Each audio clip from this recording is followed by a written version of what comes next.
impact of its password sharing restrictions and the slower pickup of its ad tier. Could this be the time to buy? Joining us is Jason Helfstein, Managing Director and Head of Internet Research at Oppenheimer Company. And Jason, you have an outperform rating on Netflix. You find this to be an attractive entry point. Why? We do.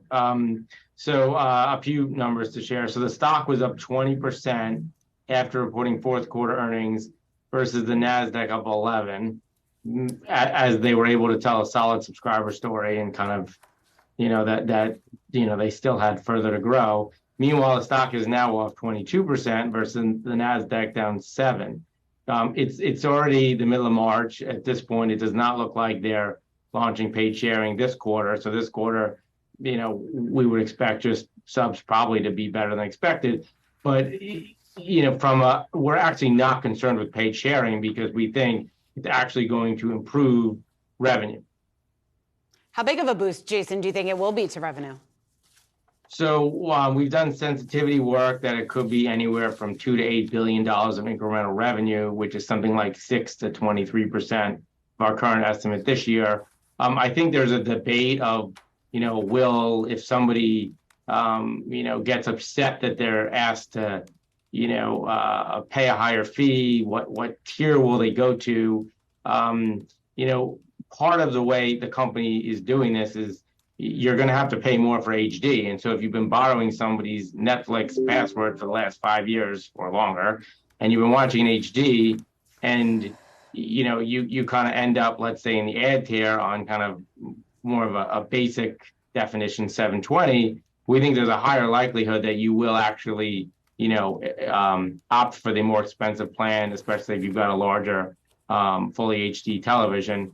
And then secondly, we think people, or in my case, for example, am I really going to pick off my college-age son or my mother because they don't live in my household over $5 a month, which is kind of what we're going to see. So we think the company has been looking at this for years. They've purposely made Netflix the easiest service to share and built a tremendous amount of loyalty from viewing and the shows that they have. And so we just think investors are too pessimistic about how this will play out.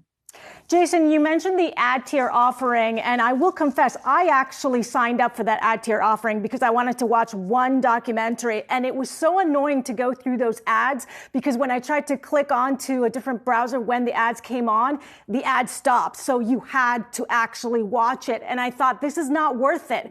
So given this sort of anecdote that I just mentioned and what you were just talking about, the ad tier, do you find that it will be annoying for people to have the ad tier offering and that they will want to upgrade?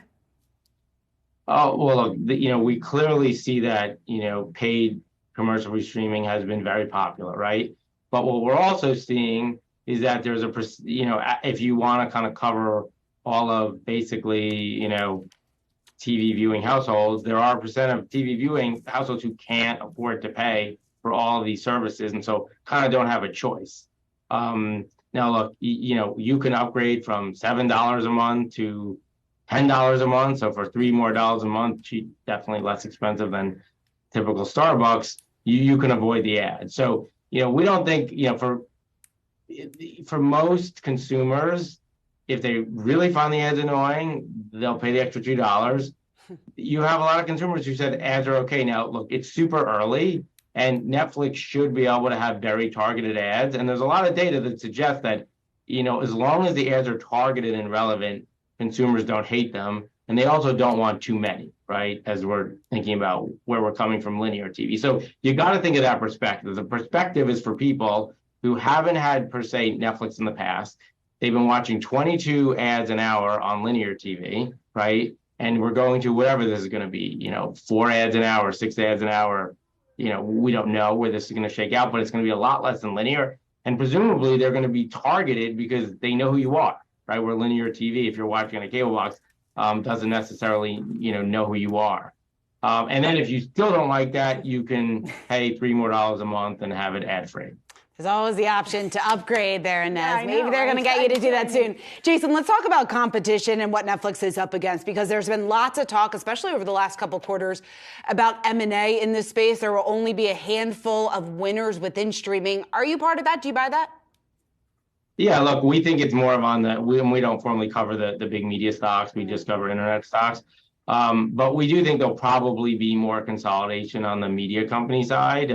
It does get tricky because when you own broadcast television stations, there are government regulations on, how many you can own. But we do think that you'll probably see further consolidation. Some of this does depend also who's in the White House and, how friendly the administration is to consolidation, which the current administration is not particularly favorable to M&A right now. But yes, there's probably too many services and they need to get bundled. You're already basically seeing, HBO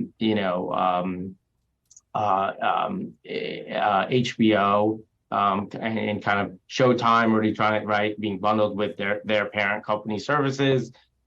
Look, the narrative that the big media companies are all putting out is that they need to get streaming to become profitable sooner. It's just too big of a profit drag, especially when they're trying to manage the impact of inflation and the current environment we're going through. You're probably still going to see content spending up this year. Only really Disney talked about lower content spend, but we do think you're going to see less marketing spend by all the companies. I'll also cite, if you look at some of the engagement data, Netflix is down versus the fourth quarter on engagement metrics, but it's consistent with the trailing 6 quarters. So not as good as the fourth quarter, but we think plenty good to keep consumers engaged. All right. Well, Netflix closing up today up just about 3%, bucking that downward trend that we certainly saw in the broader markets. Jason Helfstein, great to have you. Thanks.